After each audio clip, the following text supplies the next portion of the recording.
አንተ ልጅነቱን እየደበካት ልጅቷ ማየው ነገር ውስጥ እንዳትገባ። ይሄ ነገር እኮ ለሷ ምን ማለት እንደሆነ አልገባም።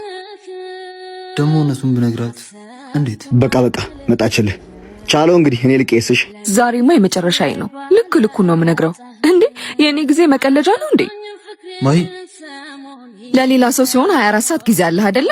ማይ አሁን ጊዜ የለኝም። እሺ ሁሉም ነገር በቅርቡ ታይዋለሽ። ፍቅር እንዴ ቀልድ ልሂድ። ስልክ አላነሳና ላስረዳ ስትለኝ በአካል መጥቻ ያለህበትን ልረዳ ባልኩኝ ልሂድ። ቆይ ምን እያረክን ያለው? ስሜትሽ እኮ ይገባኛል ማይ፣ ግን ትንሽ ጊዜ ከታገሽኝ ሁሉም ነገር ትረጃዋለሽ። አይ ወንድ፣ ይሄ ሁሉ ሽሽት ገና ለገና ህይወታችንን እናስተካክል፣ ኑሯችንን እንዴት ነው የምናስተካክለው ስላልኩኝ ነው አይደለ እንዴ? ቆይ ምን ነበር ታዲያ አላማ? እየሸሹሽ አይደለም የኔ ፍቅር፣ ያለኝ ትንሽ ጊዜ ነው። ስለዚህ ጊዜውን እንጠቀምበት። እሺ ይዞ ምን ሆንክብኝ? አማህል እንዴ? ምንድን ነው የሆንከው? አረ እንደዛ ማለት አይደለም ግን እና ምንድን ነው የሆንከው? በጭንቅል ደፋኝ ነው እንዴ አላማ?